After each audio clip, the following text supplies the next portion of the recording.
Hello everyone, my name is Shivanshu Gupta and we are discussing a lecture series of CBSE Python programs for class first year, and in this lecture series we have discussed various questions and today we are going to discuss a check number is prime number और composite number. क्या होते हैं prime number and composite number? I hope कि already आप लोगों को काफी अच्छे से पता होगा, लेकिन फिर भी मैं आपको बता देता हूँ. प्राइम नंबर वो होता है जो नंबर आपका वन एंड इटसेल्फ खुद से ही डिविजिबल होता है. अब कह दोगे आपकी अरे सारे नंबर आपके वन और खुद से डिविजिबल होते हैं, तो प्राइम कहता है कि मैं सिर्फ वन से और खुद से ही डिविजिबल होऊंगा. बिकॉज कोई भी नंबर होगा वो अपने नंबर के बाई टू से तो डिविजिबल होगा ही होगा.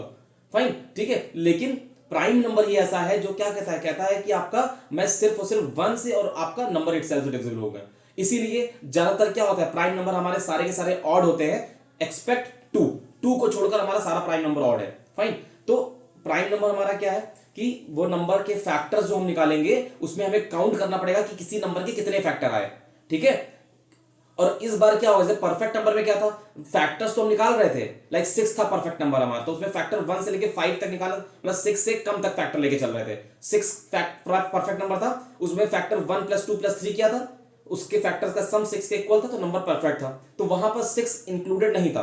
लेकिन इस क्वेश्चन में, प्राइम के क्वेश्चन में, 1 से लगाकर उस नंबर तक हर एक नंबर चेक करना होगा कि कौन कौन सा नंबर उस नंबर का फैक्टर है. जो जो फैक्टर होंगे हमें काउंटिंग कर लेनी होगी कितने फैक्टर्स आ रहे हैं. अगर काउंटिंग की वैल्यू 2 आती है that means number is prime number, और जो नंबर प्राइम नहीं होते it's called composite number. Fine, तो एल्स में इस बार नॉट प्राइम नंबर की जगह पर कंपोजिट नंबर मैसेज दे देंगे.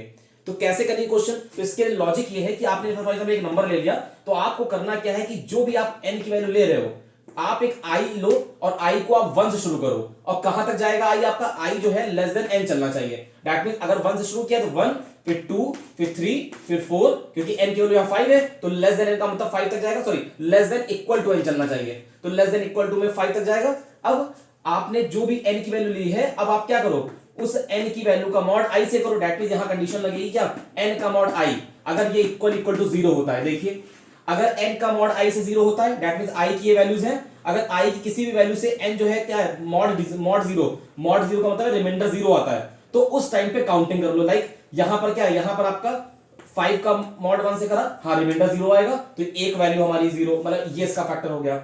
यहां मॉड 0 नहीं है, यहां मॉड 0 नहीं है, यहां मॉड 0 नहीं है, हाँ 5 पे मॉड 0 आएगा. तो इसका मतलब कितने फैक्टर्स हैं इस नंबर के? इस नंबर के 2 फैक्टर हैं, तो ये c की वैल्यू हो जाएगी क्या, 2.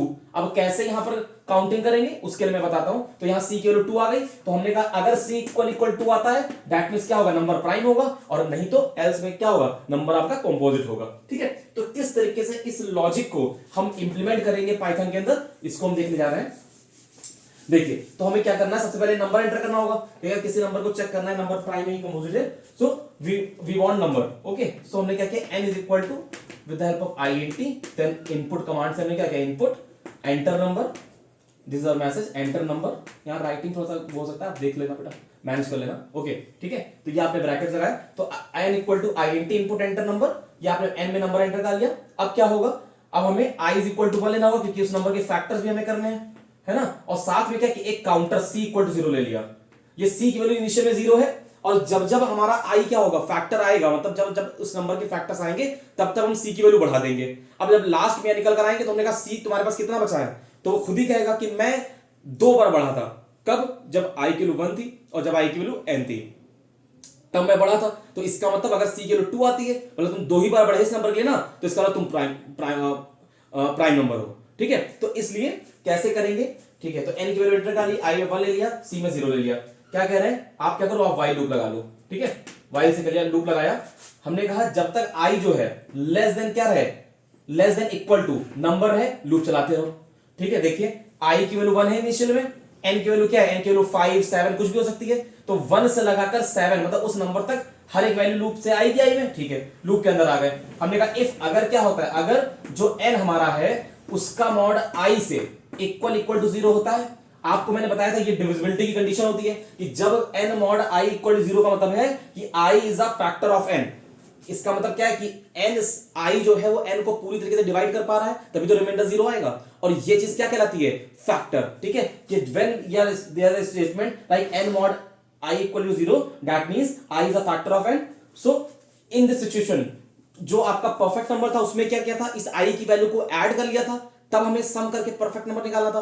प्राइम के केस में हमें काउंटिंग करनी है कितनी बार ऐसी सिचुएशन आ रही है, तो उस टाइम पे हम क्या करेंगे, यहां पर c is equal to C plus one कर लेंगे। इससे क्या होगा, c equal to C plus one का मतलब होता है कि c में एक एक का इंक्रीमेंट होगा। अभी c में 0 था, फिर प्लस वन होगा कब, जब पहली बार आओगे, फिर कभी आओगे तो फिर प्लस वन होगा, तो इस तरीके से c आपका बढ़ता रहेगा।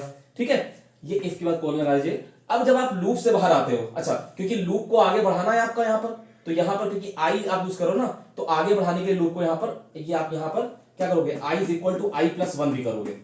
बिकॉज अगर आप i is equal to I plus one नहीं करोगे तो फिर आपका ये जो लूप है ये आपका क्या होगा, ये आपका आगे इंक्रीज नहीं करेगा। ठीक है, तो यहां पर आप क्या करोगे, i is equal to I plus one करोगे, इससे आपको क्या मिलेगा, i की वैल्यू एक एक करके बढ़ती रहेगी। ठीक है, ठीक है, आप लूप के अंदर आ गए, n का मॉड i से किया, काउंटर बढ़ेगा आपका।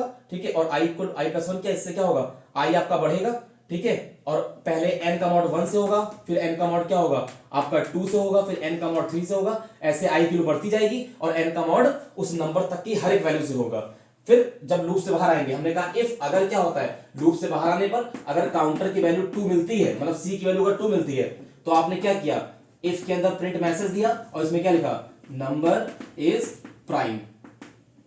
ठीक है, और अगर ऐसा नहीं होता है तो ये आपका इफ का कोलन आया, अगर ऐसा नहीं होता है तो जो नंबर प्राइम नहीं होते उन नंबर को कॉम्पोजिट नंबर कहा जाता है। ठीक है, तो आपका ये हो जाएगा composite number, composite number. Fine, okay, so I hope कि आपको ये क्लियर होगा। तो ये आपका प्राइम एंड कॉम्पोजिट नंबर का प्रोग्राम था, फिर इसी में हम आगे और प्रोग्राम कंटिन्यू कर देंगे जो भी हमारे सीरीज में दिए हुए हैं। Thank you so much, take care.